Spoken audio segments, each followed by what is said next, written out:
سورہ ابراہیم کی آیت نمبر 39 میں اللہ کریم نے ارشاد فرمایا، الحمدللہ الذی وہب لی علی الکبر اسماعیل و اسحاق ان ربی لسمیع الدعاء۔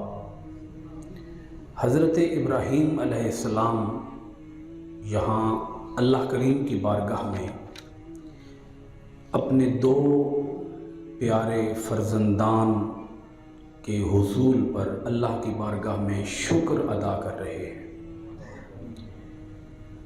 عرض گناہ ہیں اے باری تعالیٰ، ساری تعریفیں اللہ کے لیے ہیں جس نے عطا فرمائے مجھے بڑھاپے میں اسماعیل اور اسحاق جیسے دو فرزند۔ اِنَّ ربی لسمیع الدعاء، بے شک میرا رب بہت سننے والا ہے دعاؤں کا۔ یعنی جب اللہ کریم کی بارگاہ سے دعائیں کی جاتی ہیں تو اللہ تعالیٰ اپنے بندوں کی دعاؤں کو سنتا ہے۔ یعنی میں نے رب سے بیٹے مانگے تو رب نے مجھے بیٹے عطا فرمائے، پتہ چلا رب دعاؤں کو سنتا ہے، دعاؤں کو قبول فرماتا ہے۔ یہاں یہ بات عرض کرنا چاہوں گا اس آیت کی روشنی میں کہ اللہ کریم کی بارگاہ میں جب شکر ادا کیا جائے تو صرف بیٹوں کی ولادت پر، بیٹوں کے حصول پر شکر ادا نہ کیا جائے، بلکہ بیٹیوں کی ولادت پر بھی اللہ کی بارگاہ میں شکر ہی ادا کیا جائے۔ اسلام میں مقام صرف بیٹوں کو نہیں دیا گیا، اسلام میں مقام بیٹیوں کو بھی دیا گیا ہے۔ یہ بھول لگ گئی کچھ عورت مارچ والی بیٹیوں کو جو آزادی مانگتی پھرتی ہیں۔ ہمارے نبی حضرت محمد صلی اللہ علیہ وآلہ وسلم نے تو بیٹیوں کی فضیلت بیان کرتے ہوئے، بیٹیوں کا مقام درجہ بیان کرتے ہوئے یہاں تک ارشاد فرما دیا کہ جس نے، یہ حدیث پاک حضرت عبداللہ ابن عباس رضی اللہ تعالی عنہما روایت کرتے ہیں، حدیث پاک ابو داؤد کے اندر بیان ہوئی، آقا علیہ الصلوۃ والسلام نے فرمایا، اللہ نے جسے بیٹی عطا فرمائی اس نے اس بیٹی کو زندہ قتل نہ کیا، اس نے اس بیٹی کو ذلیل نہ کیا، اس نے اس بیٹی کو ادب سکھایا اور اسے اپنے پاؤں پر کھڑا کیا۔ رسول پاک صلی اللہ علیہ وآلہ وسلم نے فرمایا، اللہ نے اس کے لیے جنت واجب کر دی ہے۔ یہاں رسول پاک صلی اللہ علیہ وآلہ وسلم نے مقام بیان کرتے ہوئے، جنت کی بشارت دیتے ہوئے بیٹی کی فضیلت کو بیان کیا، بیٹی کی اہمیت کو اجاگر کیا۔ آج اس معاشرے کے اندر کہیں کہیں کچھ لوگ نادانی کی وجہ سے، جہالت کی وجہ سے بیٹوں کو مقام زیادہ دیتے ہیں، بیٹی کو مقام نہیں دیتے۔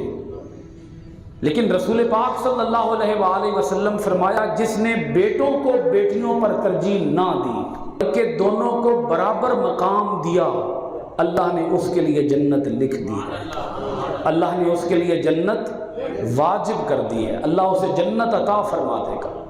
ایک اور حدیث پاک ہے، حضرت عبداللہ ابن عباس رضی اللہ تعالی عنہما ہی روایت کرتے ہیں کہ رسول پاک صلی اللہ علیہ وآلہ وسلم نے ارشاد فرمایا، اللہ نے جسے 3 بیٹیاں عطا فرمائیں اس نے انہیں جوان کیا، ان کی پرورش کی، ان کے ساتھ مہربانی کا معاملہ کیا تو اللہ اسے جنت عطا فرما دے گا۔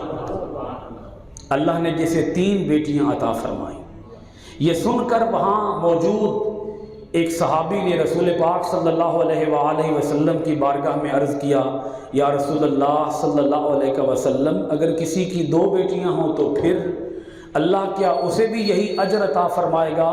تو رسول کریم صلی اللہ علیہ وآلہ وسلم نے فرمایا، ہاں اللہ اسے بھی یہی اجر عطا فرمائے گا۔ حضرت عبداللہ ابن عباس کہتے ہیں، وہاں کسی نے یہ پوچھا نہیں ہے کہ کسی کی 1 بیٹی بھی ہو تو کیا اللہ اسے بھی یہی اجر عطا فرمائے گا؟ کسی نے پوچھا نہیں۔ عبداللہ ابن عباس کہتے ہیں اگر کوئی پوچھتا تو میرے رسول کا جواب یہی ہوتا کہ کسی کو اللہ نے اگر ایک بیٹی بھی عطا فرمائی ہو اور وہ اسے جوان کرے، اسے ادب سکھائے، اسے عزت کا مقام عطا کرے اور اسے اپنے بیٹوں پر ترجیح نہ دے، تو اللہ نے اس کے لیے جنت بولو واجب کر دی۔ یہ بجا ہے، یہ درست ہے کہ قرآن مجید فرقان حمید کے اندر اللہ کریم نے ارشاد فرمایا الرجال قوامون علی النساء، مردوں کو عورتوں پر فوقیت عطا کی گئی، برتری عطا کی گئی۔ یہ برتری بجا ہے، یہ برتری ہونی بھی چاہیے۔ ایک گھر کا سربراہ مرد ہی بن سکتا ہے، عورت نہیں بن سکتی۔ گھر کی رکھوالی، گھر کی حفاظت، گھر کی سربراہی مرد ہی کر سکتا ہے، بولیے عورت نہیں کر سکتی۔ لیکن اس کا ہرگز مطلب یہ بھی نہیں ہے کہ عورت کو لونڈی سمجھ لیا جائے، عورت کو باندی سمجھ لیا جائے، عورت کو کلیزہ سمجھ لیا جائے۔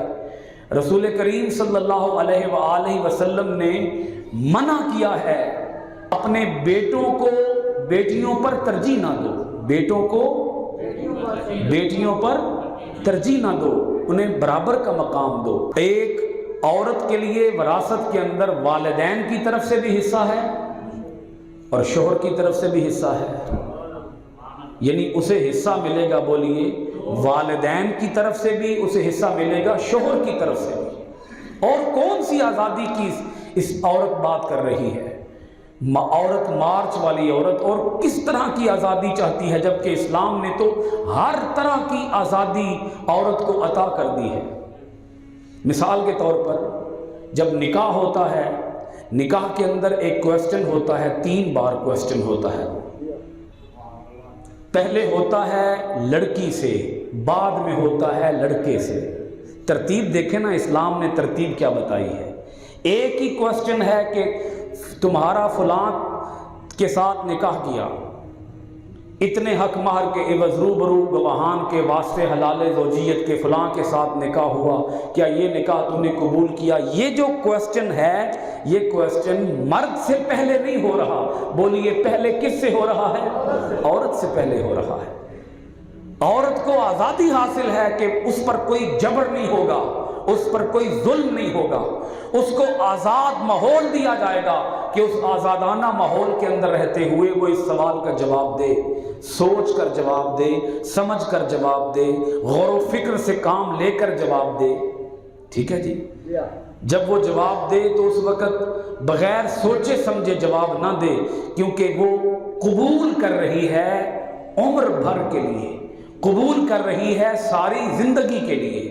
تو میں عرض یہ کرنا چاہتا ہوں کہ اگر اللہ تعالیٰ بیٹے عطا کرے اس پر بھی اللہ کا شکر ادا کرنا چاہیے، اور اگر اللہ تعالیٰ بیٹیاں عطا کرے تو اس پر بھی بولیے شکر ادا کرنا چاہیے۔